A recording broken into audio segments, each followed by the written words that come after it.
Bonjour à tous, il est 6h30, merci de suivre ce flash. L'Ascension est une fête chrétienne célébrée chaque année à travers le monde, 40 jours après la Pâque. Pour cette année 2017, l'Ascension a lieu ce jeudi 25 mai. Cette fête est-elle célébrée uniquement par les chrétiens catholiques? Quel est son sens? Élément de réponse avec Davis Oyo et Grace Kando. 40 jours après la résurrection du Christ, les chrétiens célèbrent la fête de l'Ascension qui marque la montée de Jésus au ciel. Les raisons de l'Ascension se trouvent même dans les Saintes Écritures. L'Ascension nous fait prendre conscience que nous avons une patrie et que quel que soit ce que nous faisons, que nous opérons comme choix sur cette terre, nous ne devons jamais oublier que la véritable patrie de tout homme qui se veut créature de Dieu, c'est le ciel. Un jour viendra où nous allons connaître aussi notre ascension, nous allons connaître aussi notre gloire, nous allons connaître aussi notre élévation. Nous devons aussi avoir cela à l'esprit qu'un jour nous partirons, mais comment allons-nous partir? C'est à chacun de répondre à cela. Les chrétiens catholiques, évangéliques et bien d'autres, tous s'accordent sur l'importance de cette célébration. La première attitude, c'est une attitude d'action de grâce. La deuxième attitude, c'est une attitude de contemplation. Et la troisième attitude, c'est une attitude d'appropriation. Pourquoi d'abord action de grâce? Parce qu'il nous faut dire merci au Seigneur. Il nous faut présenter notre joie en cette fête de l'Ascension parce que le Seigneur nous devance. C'est une montée au ciel à côté du Père. Il prend notre humanité. N'oublions pas qu'il est venu prendre notre humanité pour sauver cette humanité. C'est une attitude de dévotion totale, de crainte de Dieu. Jésus a été rejeté, il a été incompris, il a été abandonné, il a été insulté. Mais à la croix, Jésus a fait une chose importante. Il a dit, Père, pardonne-leur car ils ne savent pas ce qu'ils font. Donc un chrétien, pendant l'ascension, si véritablement nous aspirons à connaître nous aussi notre ascension, ce que nous devons faire, c'est de libérer notre cœur. L'Ascension marque la dernière rencontre de Jésus avec ses disciples après sa résurrection. Elle annonce également la venue du Saint-Esprit 10 jours plus tard. Dans le district d'Abidjan, les habitations sous les lignes à haute tension ou à proximité de ces lignes prennent de l'ampleur. Comment ces habitants se sont-ils retrouvés sous les installations de ces lignes à haute tension? Quels sont les dangers auxquels ils sont exposés? Et quelles mesures prendre face à ces constructions? Chris Diomandé et Franck Wadio nous donnent des réponses.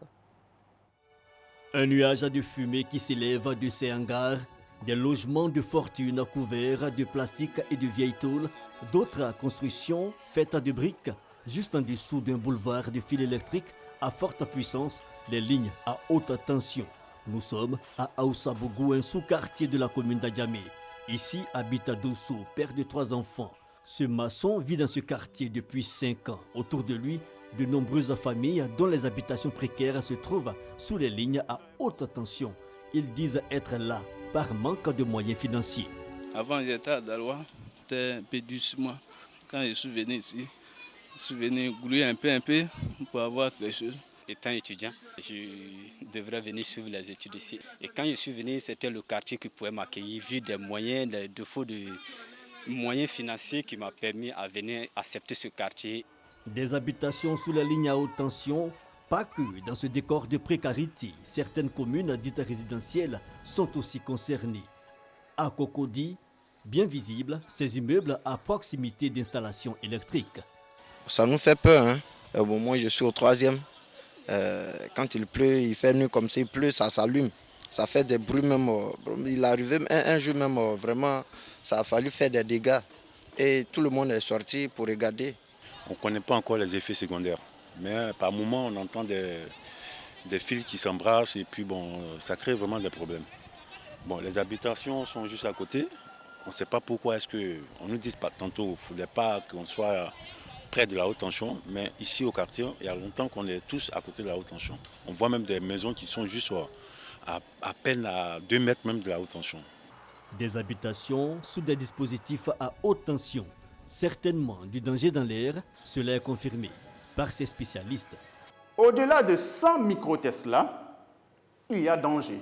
Lorsque nous prenons le champ magnétique en dessous des lignes à haute tension, nous avons des valeurs qui ne dépassent pas les 2-3 microtesla. Lorsque l'organisme de l'être humain est soumis à une variation des champs magnétiques, il va apparaître des courants dans son organisme.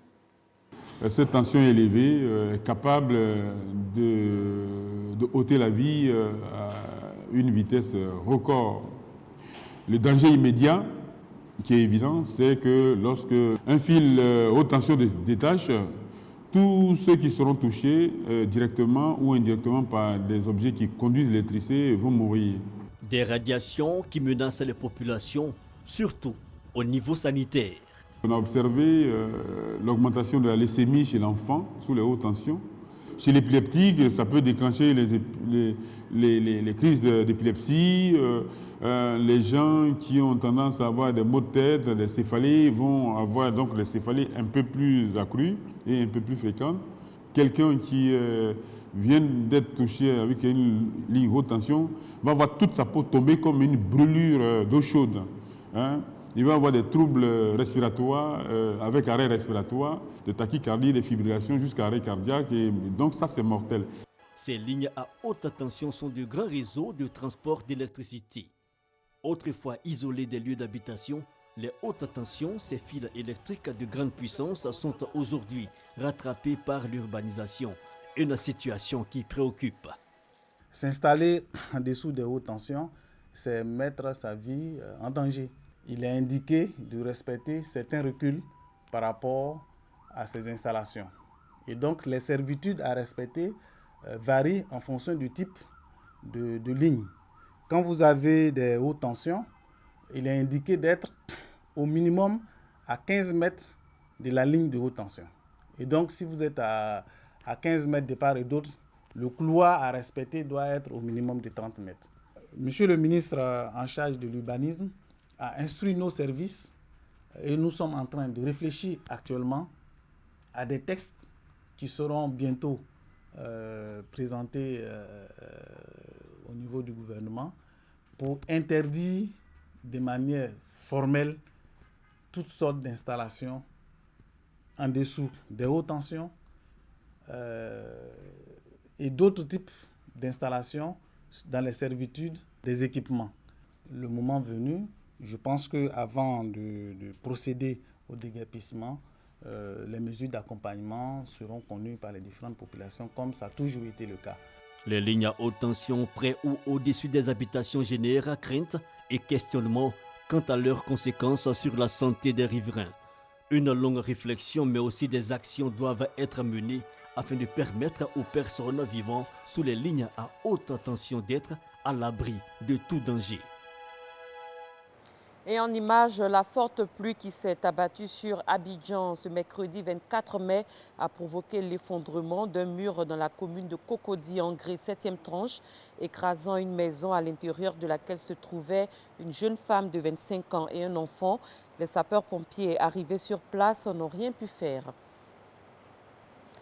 Depuis le 23 mai, l'Organisation mondiale de la santé a un nouveau directeur général.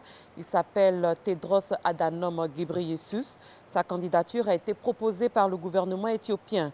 Il remplace à la tête de l'OMS le docteur Margaret Chan pour un mandat de 5 ans.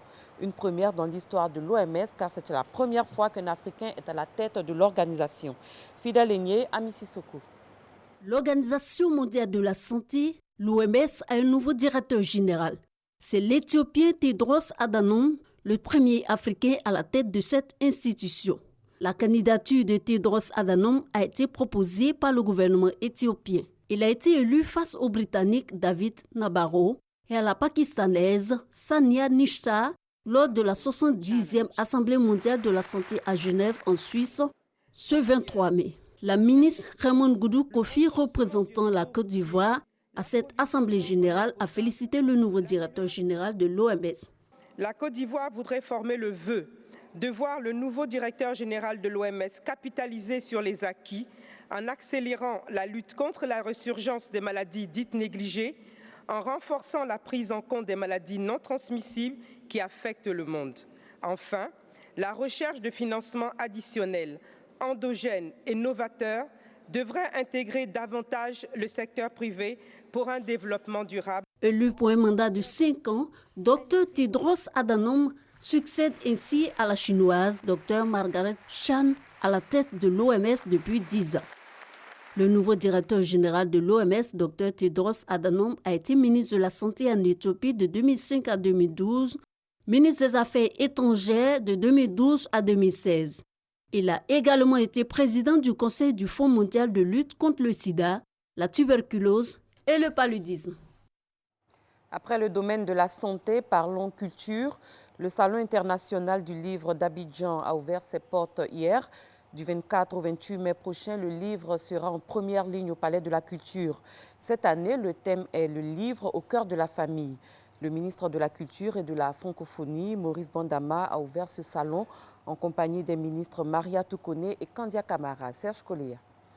Elle est l'écrivaine ivoirienne à l'honneur de la 9e édition du SILA, le Salon international du livre d'Abidjan.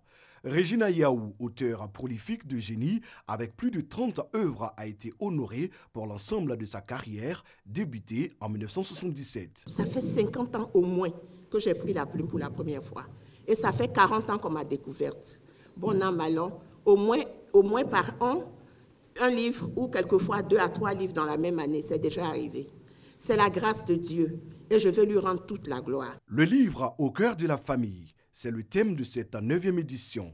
En ce temps où la famille se déchire par les faits de violence, où les États sombrent sous le poids du terrorisme, le livre apparaît comme l'antidote et la potion à même d'irriguer les âmes de vertu et d'amour.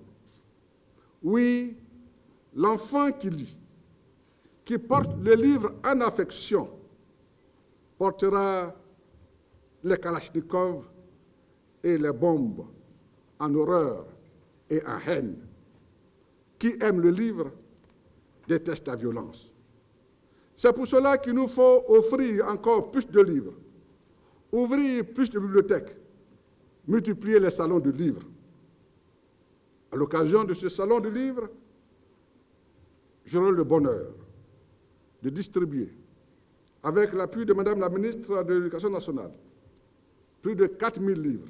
Ange Ndapri a invité le grand public à visiter le SILA 2017 qui vise 100 000 visiteurs. Pays invité d'honneur, l'Espagne va faire découvrir sa littérature au public ivoirien. À cette cérémonie d'ouverture, le Grand Prix national Bernard Dadier de la littérature a été décerné à Josué Guébo. Michel Tanon, Marina Niava, Africa Reflet Édition ont également reçu des prix. Le SILA 2017 se tient du 24 au 28 mai au Palais de la Culture à Bernard Dadier à Abidjan.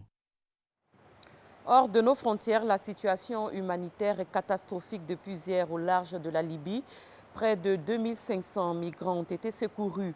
Plusieurs embarcations de fortune ont été repérées et leurs passagers récupérés par des navires de secours. 3 policiers ont été tués hier dans un terminal de bus à Jakarta, capitale de l'Indonésie. Il s'agit de la dernière attaque dans ce pays à majorité musulmane qui lutte contre une montée du terrorisme. C'est la fin de ce 6h30. Merci de l'avoir suivi. Très bon début de journée à tous et à toutes et très bonne fête de l'Ascension également.